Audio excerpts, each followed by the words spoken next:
Sermon 120 de saint Augustin, le Verbe de Dieu partout. Jean chapitre 1, versets 1 à 3. Saint Jean commence ainsi son évangile. Au commencement était le Verbe. C'est ce qu'il a vu. S'élevant donc au-dessus de toutes les créatures, au-dessus des montagnes et de la région de l'air, au-dessus des cieux et des astres, au-dessus des trônes, dominations, principautés, puissances, de tous les anges et de tous les archanges.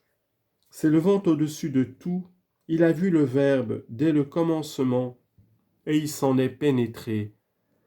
Il l'a vu supérieur à toute créature. C'est le mystère dont il a puisé la connaissance dans le cœur du Seigneur. Car ce saint évangéliste était chéri spécialement de Jésus, chéri au point qu'il reposait sur sa poitrine. Jean 12, 23 et 25. Et c'est là qu'il devait puiser ce secret pour le divulguer dans son évangile. Heureux ceux qui l'écoutent et le comprennent. Heureux aussi, mais non moins heureux ceux qui le croient sans le comprendre. Quelle parole humaine pourrait expliquer l'immense bonheur de voir le Verbe de Dieu ? Élevez vos cœurs, mes frères, élevez-les autant que vous en êtes capables. Repoussez toute image corporelle s'il s'en présente à vous. Ne te figure pas le Verbe de Dieu semblable à la lumière de ce soleil qui nous éclaire, si loin que tu étendes, que tu portes cette lumière, quand même tu te la représenterais comme étant sans borne, près du Verbe de Dieu, elle ne serait rien. Ces sortes d'objets en effet sont moindres dans une de leurs parties que dans leur tout, tandis que le Verbe de Dieu est tout entier partout. Entendez bien ce que je dis, j'emploie toutes mes forces à me restreindre pour l'amour de vous dans les limites de ma faiblesse. Entendez donc ce que je dis. Voyez cette lumière qui descend du ciel et qu'on appelle la lumière du soleil. En se montrant, elle éclaire la terre, elle forme le jour, elle donne aux objets leur beauté, elle en fait distinguer les diverses couleurs. Cette lumière est un grand bien accordé par Dieu à tous les mortels. Ah, qu'on loue le Seigneur à cause de ses œuvres. Si le soleil est si bien, est-il rien de plus beau que celui qui l'a fait ? Faisons néanmoins une observation, mes frères. Oui, le soleil répand ses rayons sur toute la terre, il pénètre tous les corps transparents, mais pénètre-t-il les corps opaques ? Sa clarté passe à travers la fenêtre, traverse-t-elle la muraille ? Au Verbe de Dieu, au contraire, tout est accessible, rien n'est caché pour lui. Considérez un autre caractère, saisissez combien la créature, surtout la créature corporelle, est distante du Créateur. Si le soleil est à l'Orient, il n'est pas à l'Occident. Sans doute la lumière qui s'échappe de ce globe immense se porte jusqu'en Occident, mais le soleil n'y est pas lui-même.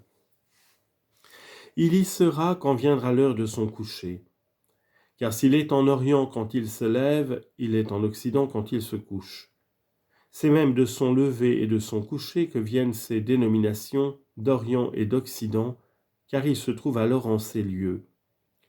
Mais nulle part on ne le voit la nuit. En est-il ainsi du Verbe de Dieu ? N'est-il pas en Orient en même temps qu'il est en Occident, et en Occident quand il est en Orient ? Quitte-t-il jamais la terre pour aller ou sous la terre ou loin de la terre ? Il est tout entier partout. Mais qui peut l'expliquer ? Qui le voit ? Quelle preuve vous donnez de cette vérité ? Je suis un homme parlant à des hommes, un infirme parlant à de plus infirmes, et pourtant, mes frères, j'ose bien vous le dire, je vois comme dans un miroir et en énigme, je vois et je comprends tant soit peu ce que je vous dis, et il y a pour l'exprimer une parole dans mon cœur. Cette parole cherche à en sortir pour aller à vous, mais elle ne rencontre point de véhicule convenable. Le véhicule de la parole est le son de la voix. Je cherche donc à vous dire ce que je me dis en moi-même, mais les paroles me manquent, car c'est du Verbe de Dieu que je veux vous entretenir, et quel Verbe ? Tout a été fait par lui. considérez ses œuvres et tremblez devant lui. Par lui, tout a été fait. Reviens sur toi, infirmité humaine, reviens sur toi.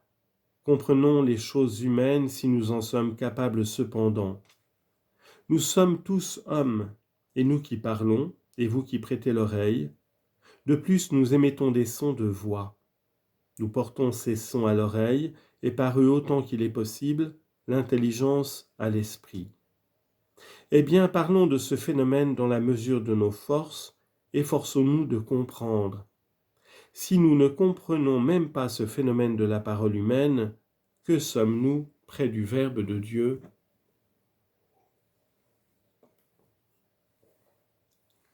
Vous m'écoutez maintenant, je parle.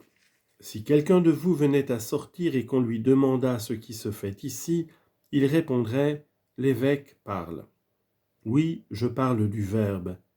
Mais quelle est ma parole et quel est ce Verbe ? Parole mortelle et Verbe immortel, parole muable et Verbe immuable, parole qui passe et Verbe qui demeure éternellement. Examinez néanmoins cette parole, je vous disais, le Verbe de Dieu est tout entier partout. Voyez, je vous parle et ma parole se communique à vous, mais pour qu'elle se communiquât à vous, vous l'êtes-vous partagée ? Si je nourrissais non pas vos âmes mais vos corps, et si pour apaiser votre faim, je mettais des aliments devant vous, ne seriez-vous pas obligés de vous les partager ? Chacun de vous pourrait-il avoir tout ? N'est-il pas sûr que si l'un de vous avait tout, les autres n'auraient rien ? Eh bien, je vous distribue la parole, et tous vous l'entendez, vous la possédez, tous vous la possédez tout entière. Elle parvient tout entière à tous et à chacun. Ô merveille de ma parole! Que n'est donc pas le Verbe de Dieu ? Autre observation. J'énonce une pensée et cette pensée se donne à vous sans me quitter, elle vous arrive sans se séparer de moi. Avant de l'exprimer, je l'avais et vous ne l'aviez pas. Je l'exprime et vous l'avez sans que je la perde. Ô prodige de ma parole! Que n'est donc pas le Verbe de Dieu ? Que les petites choses vous élèvent vers les grandes. Contemplez les merveilles de la terre et admirez les merveilles du ciel. Je suis la créature, vous êtes également créature, et si ma parole produit de tels prodiges dans mon cœur, sur mes lèvres, dans ma voix, dans vos oreilles et dans votre cœur, que penser du Créateur ? Ô Seigneur, écoutez-nous, réparez-nous, car c'est vous qui nous avez fait. Rendez-nous bons, puisque déjà vous nous avez éclairés. Ces fidèles en blanc que vous avez éclairés entendent votre parole dans ma bouche. C'est la lumière de votre grâce qui les tient ici devant vous, en ce jour que le Seigneur a fait.